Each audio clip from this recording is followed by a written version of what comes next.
I'm a 38-year-old woman, and in my family, I've always been known as the responsible one, the one people turn to when they need advice, a favor, or a problem fixed. I have a stable career, a solid reputation, and I don't get involved in unnecessary drama. At least, that's how it used to be before my 19-year-old niece, Taylor, decided to drag my name through the mud. Taylor has always been the golden child of my brother and sister-in-law. She was their miracle baby, spoiled from the moment she was born. While other kids learned the value of hard work and consequences, Taylor learned that throwing a tantrum would get her what she wanted. If she got in trouble at school, her parents defended her. If she hurt someone's feelings, they excused it as just her personality. It wasn't my business, so I stayed out of it. For most of Taylor's childhood, I didn't have much interaction with her. She was the kind of kid who only cared about people when they had something to offer her. As she got older, she mastered the art of being charming when she needed to be, but underneath it all, she was manipulative. Still, we had no direct conflicts, until she asked me for a job. I run my own company, and a few months ago, Taylor came to me asking for a position. She had no relevant experience, no skills, and she didn't even try to act professional about it. She just assumed I would give her a job because we were family. I told her, as nicely as I could, that she wasn't qualified. If she wanted to work in my field, she needed to start at the bottom somewhere else, gain experience, and then maybe we could revisit the idea in the future. That conversation should have ended there, but it didn't. Taylor reacted as if I had personally insulted her. She flipped from entitled confidence to outright rage, accusing me of being jealous of her youth and beauty. She actually said those words. I thought she was joking at first, but no, she was completely serious. I laughed it off, assuming she was just embarrassed. But from that moment on, she treated me like an enemy. At first, I ignored it. A few passive-aggressive comments at family gatherings, whatever. Eye rolls when I spoke, not worth my energy. But then, the rumors started. One day, a cousin casually mentioned that Taylor had been saying some nasty things about me. I brushed it off. Teenagers talk. But then, at a family gathering, my aunt pulled me aside and asked why I was sabotaging young women's careers. I had no idea what she was talking about. Turns out, Taylor had been telling people that I was bitter and vindictive, that I refused to help women succeed in my industry because I couldn't stand the idea of younger women surpassing me. That was ridiculous enough. But it got worse. I started noticing tension whenever I was around family. People were whispering.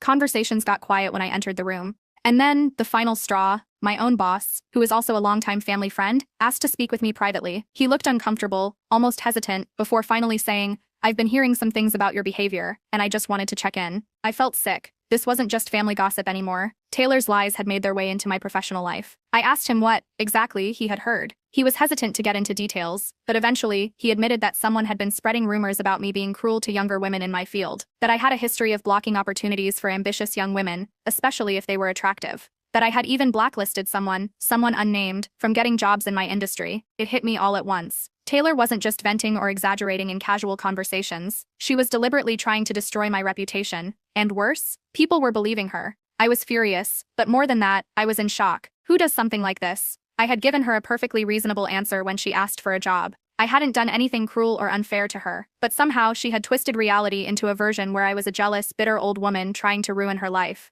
At that moment, I knew I couldn't ignore this anymore. This wasn't teenage immaturity or petty drama. This was a full-scale smear campaign, and if I didn't do something about it, Taylor could actually damage my career. I decided right then and there I was going to find out exactly what Taylor had been saying, who she had been talking to, and how far this had gone. Because if she wanted to play this game, she was about to learn that I don't lose. I wasn't about to let Taylor get away with this. If she wanted to play dirty, I was going to find out exactly what she had been saying and to whom. But I wasn't going to charge in blindly. I needed information first. At the next family gathering, I made a point to mingle. I kept things light, asking about work, kids, vacations, just casual small talk. Then, when the opportunity presented itself, I slipped in questions about Taylor. Not in an obvious way, but just enough to gauge reactions. It didn't take long before I started piecing things together. Taylor had been telling different versions of the story depending on who she was talking to. Some family members had heard that I was jealous of her, that I was bitter about getting older and couldn't stand the idea of a younger, more attractive woman rising in my field. Others had been told that I had outright bullied her, that I had humiliated her when she asked for a job and laughed at her for even trying. The most outrageous claim? That I had actively blacklisted her from jobs in my industry, using my influence to make sure she never got hired. That one hit a nerve. I had no involvement in Taylor's job applications. I hadn't even spoken to anyone about her outside of our family, yet somehow she had managed to convince people that I was the reason she was struggling to find work. I checked her social media, and sure enough, there were multiple, vague, dramatic posts about older generations refusing to uplift young women and toxic family members who gatekeep success. She never mentioned my name, but it was obvious who she was talking about. The comment sections were full of her friends hyping her up, saying things like, "You're too good for their negativity, and some people just can't handle your glow up." At this point, I needed answers from someone who would be honest. Taylor's father seemed like the most logical place to start. I reached out to him, bringing up the rumors casually. He didn't hesitate to confirm that he and his wife fully believed Taylor's story. In his eyes, I had been cold and dismissive when she came to me for help. Instead of giving her an opportunity, I had supposedly shut doors in her face and made sure she had no future. That's when it clicked. Taylor had successfully manipulated her own parents into believing her lies. And if she could do that to them, she could convince just about anyone. I needed to know how far this had spread. I started reaching out to some of my industry connections, asking if they had heard anything about Taylor applying for jobs. A few of them confirmed that she had applied, but the feedback was brutal. She had been rejected not because of any blacklist, but because of her own poor interview performance. Some hiring managers even mentioned that she had exaggerated her experience on her resume and got caught in the lie. Others said she had come across as entitled, as if she expected to be handed a position rather than earning it. That was the moment I realized this wasn't just some immature tantrum. This was full-scale character assassination. Taylor hadn't just been venting or spreading a little gossip, she had gone out of her way to make me look like a vindictive, jealous person. She had painted herself as the victim, and me as the villain standing in her way. I wasn't going to let it slide. Clearing my name wasn't enough. If I simply disproved her claims, she would just twist the story again, play the victim, and find a way to weasel out of it. No, I needed to make sure she faced the consequences of what she had done. So I came up with a plan. I wasn't just going to expose her lies. I was going to make her do it to herself. I needed proof, real, undeniable evidence that Taylor had been lying. So, I got to work. First, I went through every message I had with her. Nothing too damning, just her usual passive-aggressive remarks and complaints about how older women didn't support her. But I wasn't just looking for direct evidence. I wanted to establish a pattern. Then, I reached out to a few family members who had mentioned her trash-talking me before. Some of them were hesitant, not wanting to get involved, but others were more than willing to share screenshots of texts and voice messages Taylor had sent them. It was all there. Complaints about me being bitter and vindictive, lies about how I had used my connections to blacklist her, exaggerated stories of how I had laughed in her face when she asked for a job. I even found messages where she had contradicted herself, telling one person that I was jealous of her looks, while telling another that I had bullied her because I hated ambitious young women. Then I went after the biggest lie of all, the claim that I had sabotaged her job prospects. I contacted the recruiter from the company she had applied to, the one she had accused me of influencing. It wasn't hard to get the truth. The recruiter didn't even hesitate. Taylor had been caught lying on her application, inflating her work experience, and when they questioned her, she had thrown a tantrum. That was why she hadn't been hired. Not because of me. Now that I had everything I needed, I decided to set a little trap. I casually mentioned to a few family members that I had spoken to a recruiter and knew exactly why Taylor hadn't been hired, but I left it at that. I didn't give details, just enough to plant a seed. And right on cue, within a week, the rumor had spread. Apparently, I had bragged about getting Taylor rejected. She had told people that I was openly gloating about how I had crushed her chances and made sure she would never work in my industry. That was it. That was all the confirmation I needed. She wasn't just exaggerating things in the heat of the moment. She was deliberately twisting anything I said into a weapon against me. It was time to end this. I called for a family meeting. Not everyone showed up, but enough did, especially the people Taylor had manipulated. Taylor herself arrived looking smug, like she was walking into a stage where she would play the poor wronged victim. Her parents sat beside her, clearly expecting me to look foolish and defensive. I didn't waste time. I pulled out my phone and started reading texts aloud. The messages where Taylor had lied about me, where she had twisted my words to make me look like a villain. Then, I played the voice messages she had sent to different family members, where she had completely contradicted herself. The room went silent. Then, I pulled out my final piece of evidence, the recruiter's statement. I made it clear that Taylor hadn't been rejected because of anything I had done. She had ruined her own chances with her lies and entitlement. Taylor's face went from smug to pale. She tried to interrupt, but the damage was done. People started shifting uncomfortably, whispering to each other. Her parents looked stunned. Her mother tried to say something about how there must be some misunderstanding, but even she didn't sound convinced. Taylor finally snapped. She started crying, claiming I was obsessed with ruining her life, that I had collected evidence like a psycho just to humiliate her, but no one was buying it. Then came the final blow. One of my younger cousins, who had been quiet the entire time, spoke up. She pointed out that Taylor had been bragging just last week about how she had played the family into taking her side. That was all it took. The last bit of sympathy Taylor had left disappeared in an instant. I made one thing clear before the meeting ended. I wasn't going to tolerate Taylor's slander anymore. If she so much as breathed another lie about me, I would escalate things legally. No one spoke after that, just an awkward, heavy silence. Taylor sat frozen, realizing that her carefully crafted scheme had completely collapsed. For a few days after the family meeting, Taylor disappeared. No texts, no passive-aggressive posts, nothing. She even left the family group chat, which was a small miracle in itself. I figured she had finally realized she'd lost and was trying to lay low. Then, the email arrived. It was sent anonymously to multiple relatives, extended family members, distant cousins, even my parents' old friends. The email painted me as a workplace tyrant, someone with a long history of sabotaging people's careers, especially young women. It claimed I had gotten several people blacklisted, that I enjoyed crushing ambitious women, and that anyone who crossed me professionally was doomed. It was over the top, filled with dramatic language, and made vague references to multiple sources, but never named a single one. I didn't even have to think twice. I knew exactly who had written it. The writing style, the phrasing, even the exaggerated victim narrative, it was all Taylor, and she wasn't as smart as she thought. A quick check of the email's metadata confirmed what I already suspected. It had been sent from an anonymous throwaway account, but the phrasing and writing style made it obvious who had written it. I didn't confront her. I didn't even reply. Instead, I screenshotted everything and sent it directly to her parents. Taylor's father responded almost immediately. He was livid. I don't know what was said on their end, but whatever conversation happened between them, it didn't go well for Taylor. Her mother, on the other hand, weakly tried to defend her, saying there must be some misunderstanding. But there was no room for doubt. The proof was there, and now her parents had to face the reality of what their daughter had done. But Taylor wasn't finished. A few days later, a video popped up on her TikTok. In it, she was crying, full sobs, red eyes, trembling voice. She didn't name names, but she heavily implied that she was being harassed by a toxic family member who was obsessed with ruining her life. She talked about how some people just can't stand to see young women succeed, and how she was being bullied for trying to make something of herself. It was dramatic, vague, and clearly fishing for sympathy. It would have been easy for her followers to believe her, except she wasn't the only one who saw it. My younger cousin, who had been at the family meeting, wasted no time commenting under the video. "You mean the aunt you tried to ruin with fake emails?" The comment blew up immediately. Other family members started chiming in, calling her out, asking why she was lying. Someone even reposted screenshots of the email, proving that Taylor had been the one trying to sabotage me, not the other way around. Taylor deleted the video within an hour, but the damage was done. Screenshots had already spread, and now, even people outside the family were questioning her. I still hadn't directly engaged with her. I didn't need to. Instead, I forwarded the screenshots of her TikTok, her email, and the responses she had gotten straight to the family group chat. The reaction was immediate. While some relatives immediately distanced themselves from Taylor, a few still tried to defend her, insisting that she was young and had made mistakes. Others hesitated, unwilling to pick sides, but the overwhelming evidence against her made it hard for them to continue justifying her actions. Some of them outright said they were embarrassed they had ever believed her. Others demanded she apologize. Her parents, though clearly shaken by the evidence, still tried to make excuses at first, claiming she was just going through a rough phase.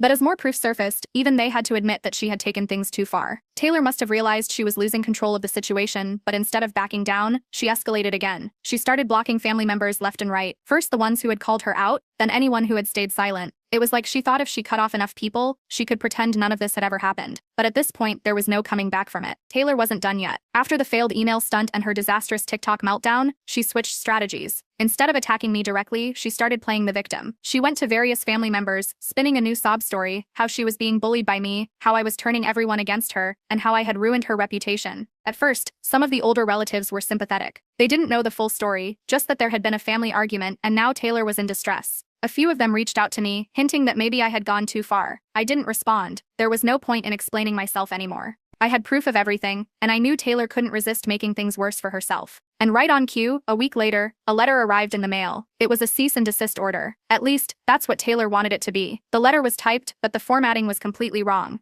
No legal firm's name, no proper letterhead, just some official-sounding words that didn't actually mean anything. I read through it, and by the second paragraph, I was already sure it was fake. Taylor had either written it herself or paid some shady website to generate it. I sent it to my lawyer just to be safe. He confirmed what I already knew. Not only was it completely bogus, but if Taylor had actually tried to pass this off as a real legal document, she could be in serious trouble. Falsifying legal threats is a crime. I didn't react. I didn't call Taylor. I didn't message her. I didn't even acknowledge it. Instead, I sent her a real legal notice, a proper lawyer-drafted warning that if she continued with this behavior, harassment, defamation, and now fake legal threats, she would be facing actual legal consequences. Taylor panicked. Within hours of receiving the notice, she started backtracking. She reached out to a few relatives, claiming the whole thing had been a joke that I had taken too seriously. She tried to spin it as a misunderstanding, saying she never meant for it to go that far. But she had gone too far. And I wasn't the only one who saw it. Since the fake cease and desist could have legal implications, I consulted my lawyer before deciding what to do. Instead of taking it to her college directly, I had my lawyer draft a formal response, making it clear that any further attempts at defamation would result in real legal action.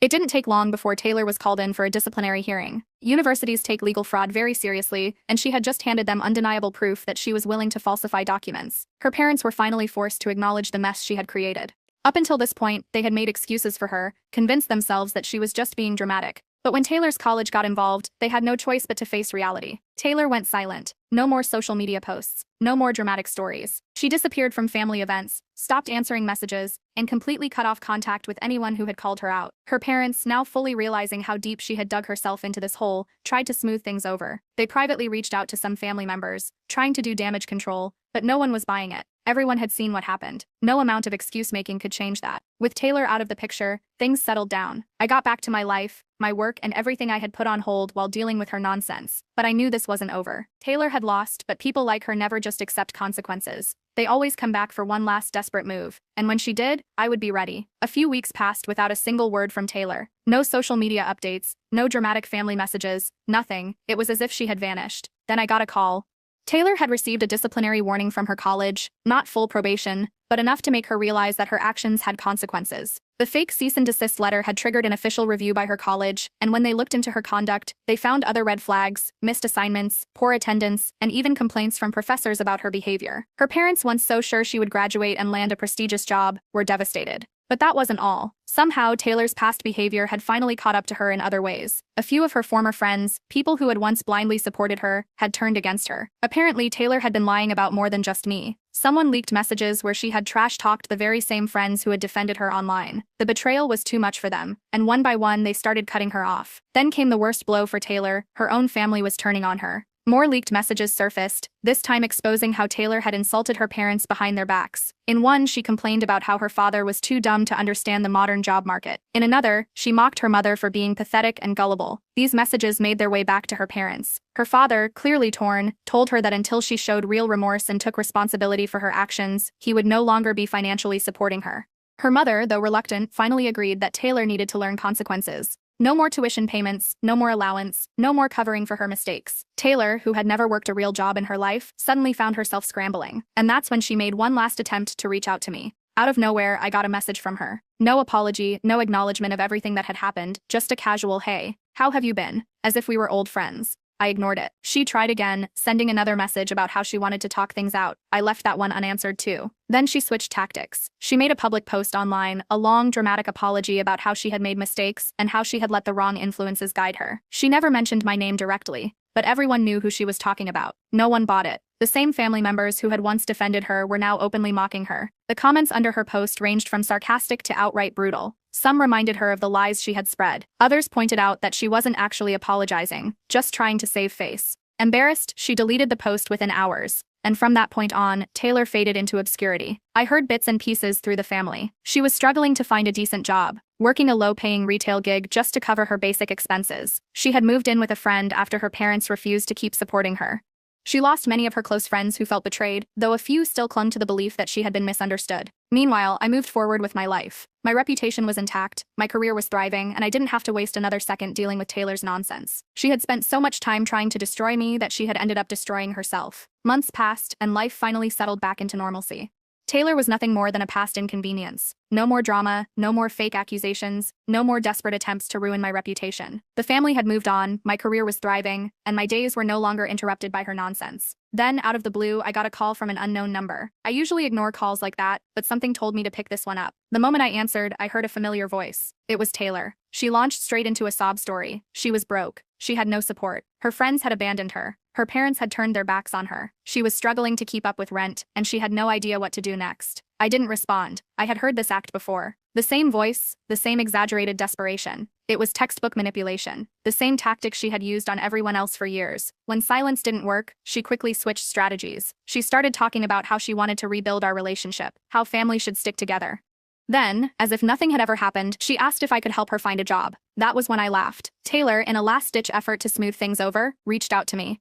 But instead of a real apology, she acted as though nothing had happened, pretending we could move past everything without addressing the damage she had caused. After trying to ruin my career, my reputation, my relationships, I stayed calm, letting her talk until she ran out of words. Then, I asked one simple question. Did you ever clear my name? There was a long silence on the other end. I could practically hear her mind scrambling for a response. She tried to brush past it, saying she had been young and stupid, that she didn't think it would go that far, that she never meant for things to get so bad. I didn't let her off the hook. If she truly wanted to make things right, she could start by admitting to everyone what she had done. A real public confession, a full retraction of her lies, an acknowledgement that she had been the one sabotaging me, not the other way around. Taylor panicked. She immediately refused. A confession like that would ruin her future. It would make her look bad. I didn't argue. I simply told her the truth. Then fix it yourself. That was the last straw. Taylor snapped, her voice shifting from desperation to anger. She called me bitter, accused me of holding a grudge, told me I was just as bad as she had made me out to be. Then she hung up. I blocked her number. Taylor would never change. And now, she was someone else's problem. I thought I was finally done with Taylor. I had blocked her, cut her off completely, and moved on with my life. But of course, people like her never go away quietly. A week after our last conversation, my workplace received an anonymous complaint. It accused me of being an abusive manager, claiming I mistreated employees, played favorites, and created a hostile work environment. It was full of dramatic language, vague accusations, and bizarrely specific personal jabs, things no real employee would ever say. I didn't even have to ask HR who sent it. The writing style, the phrasing, it was unmistakably Taylor. HR followed protocol and launched an internal review. I wasn't worried. I had nothing to hide. My team respected me, and I had a spotless track record. When I met with HR, I handed over everything: screenshots of Taylor's past lies, proof of her smear campaign, even the fake cease and desist letter she had sent. It didn't take long for HR to flag the complaint as fraudulent. They logged it into an internal database, marking Taylor as a bad faith complainant. Then, because corporate circles are smaller than people realize, my HR manager noted the incident in internal records. While this wouldn't outright prevent Taylor from getting a job elsewhere, it did mean that any future employer doing a reference check would get an honest account of her behavior. That's when things got even worse for her. A friend of mine in HR at another company reached out a few days later. Taylor had applied there. She hadn't put my company on her resume, probably hoping I wouldn't find out, but she didn't realize how interconnected HR departments can be. The moment they saw her name flagged in the system, they rejected her application on the spot. Taylor had severely damaged her reputation in my industry, but she still had opportunities elsewhere if she was willing to put in the work to rebuild herself. Then she made one final mistake. She called me. I let it go to voicemail. The message she left was exactly what I expected: a furious rant about how I had ruined her life, how I had made sure she would never get a decent job, how I was obsessed with her downfall. I called her back. She picked up instantly, probably expecting me to deny everything. Instead, I calmly told her the truth. No, Taylor, you ruined your own life when you tried to ruin mine. There was silence on the other end. Then she hung up. That was the last time I ever heard from her. Word got around the family that Taylor was struggling financially. Job rejections piled up. She had to move back in with her parents, who were finally seeing her for who she really was. They refused to bail her out. No more excuses, no more enabling. And I felt nothing. No guilt, no sympathy. Taylor had spent so much time trying to destroy me, and in the end the only life she managed to ruin was her own. Time passed, and Taylor faded into the background. I had nothing to do with her anymore, and for the first time in a long time, my life felt peaceful. Work was great, my personal life was thriving, and I no longer had to waste energy defending myself from her nonsense. Taylor, on the other hand, was living in the wreckage of the mess she had created. Her career was dead before it even started. The HR blacklist followed her, making it nearly impossible for her to get hired anywhere reputable. Every attempt she made to rebuild her professional life crumbled as soon as her name popped up in a hiring system. Her social life wasn't any better. Friends who had once blindly supported her had long since abandoned her. The leaked messages where she had trashed them behind their backs had ensured that no one wanted to be associated with her. Even the people who had originally defended her during the family drama had moved on, realizing she was nothing but trouble. Her parents had also checked out. My brother, who had spent years enabling her, finally admitted to me in a quiet, awkward conversation that he had been wrong. He hadn't wanted to believe that his daughter was a manipulative liar, but the evidence had been impossible to ignore. He wasn't supporting her financially anymore, and her mother had stopped making excuses for her. Taylor, once the entitled golden child, was officially on her own. Then, in a desperate attempt to fix her situation, she made one last grasp for attention. A post appeared on her Facebook, an announcement. She was starting her own business and asked for donations to help her get things off the ground. She framed it as an exciting opportunity, claiming she had learned so much from her past mistakes and was now focused on growth and moving forward. No one bought it. Not a single donation came in. Instead, the comment section was flooded with reminders of everything she had done. People called her out, bringing up the lies, the manipulation, the fake legal threats. One person even posted a link to screenshots from the family drama, just in case anyone had forgotten. Taylor deleted the post within hours. Then, not long after, she deleted her entire Facebook. I heard through family that she had been forced to move in with a distant relative because she couldn't afford rent. She had gone from being the girl who thought she was untouchable to someone who had no control over her own life. She was completely dependent on others, a far cry from the confident, arrogant person she had once been. And then, as if she hadn't humiliated herself enough, she tried to reach out to me one last time. This time, it wasn't an angry call. No threats, no accusations. Just a single message: "I'm sorry for everything. Can we talk?" I didn't respond. Taylor wasn't my problem anymore. She had spent so much time trying to destroy my life, and in the end, the only thing she had managed to ruin was her own. The family never fully welcomed her back. Even those who had once given her the benefit of the doubt remained wary. No one wanted to get caught up in her drama again. She had burned too many bridges, told too many lies, and proven time and time again that she couldn't be trusted. Meanwhile, I moved forward. My reputation remained intact, my career thrived, and I didn't waste a second more on Taylor's downfall. She had dug her own grave. I had simply stepped aside and let her fall into it. In the end, Taylor got exactly what she deserved, and the best part, I never had to lift a finger.